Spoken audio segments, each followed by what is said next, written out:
July 2026, the legendary horror franchise returned with Evil Dead Burn, and it is officially the goriest, most unhinged movie of the decade.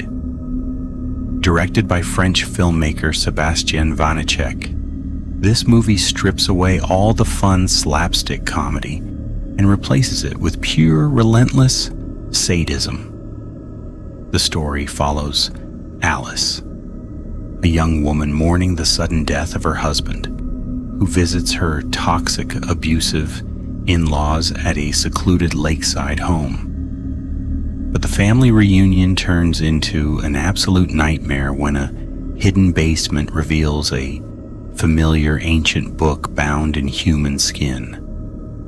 Once the forbidden incantations are read aloud, the malevolent Deadite force is unleashed, targeting a family that was already rotten from the inside. What makes Evil Dead Burn unique is how the demons use the family's real-life psychological trauma and secrets to torture them before possession. The possession scenes are highly uncomfortable. The transformation of the mother-in-law, Susan, is being hailed as an instant horror classic. Unlike modern horror movies that rely heavily on cheap CGI, Vaniček used 90% practical effects, making the gore feel terrifyingly real. From the infamous kitchen scene involving a rusted meat grinder to the brutal bathtub sequence, the film physically exhausts the audience. In fact, during the film's premiere at festivals, multiple audience members reportedly walked out due to the sheer intensity of the third act. Suhaila Yaqub delivers a breathtaking performance as Alice, morphing from a grieving widow into a battle-hardened survivor with a chainsaw. The cinematography by Philip Lozano uses an oppressive color palette, contrasting cold, lonely blues with violent, burning reds. But the film isn't perfect. Some critics argue that the script leans too heavily into the trendy trauma horror tropes seen in movies like Hereditary. At times, the relentless mean-spiritedness of the Deadites makes the viewing experience feel more like a punishment than entertainment. However, hardcore franchise fans are praising the movie for returning to the dark, demonic roots established by Sam Raimi back in 1981. Now let's talk about that insane ending. If you haven't watched the movie yet, consider this your official spoiler warning. In the final 20 minutes, Alice realizes the only way to destroy the Deadites is to burn the entire lakeside property to the ground.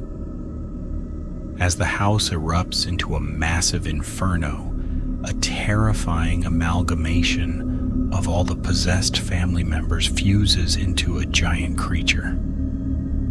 Alice fights the monster on the collapsing roof, using the chainsaw to sever its main connection to the Book of the Dead.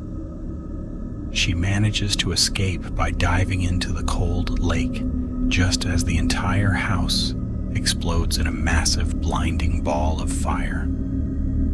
Alice surfaces from the water, watching her nightmare burn away. But as she breathes a sigh of relief, she looks down at her arm. Underneath her skin, black, demonic veins are rapidly spreading toward her heart. The lake water didn't save her. She is already infected. The camera cuts to a dark silhouette standing on the far edge of the woods, watching Alice. It's the next stage of the Deadite evolution.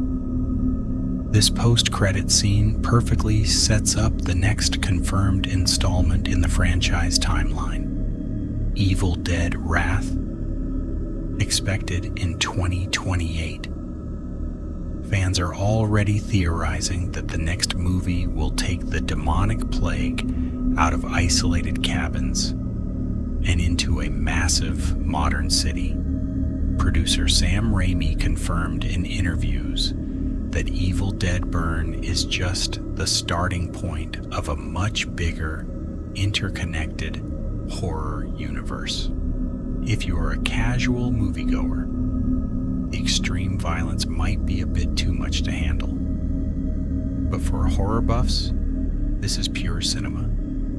It honors the legacy of the older films while pushing the boundaries of what modern practical effects can achieve on screen. Overall, we give Evil Dead Burn a solid 3 out of 5 stars.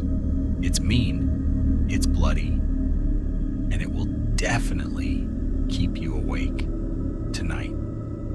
Have you watched Evil Dead Burn yet? What are your theories for the 2028 sequel?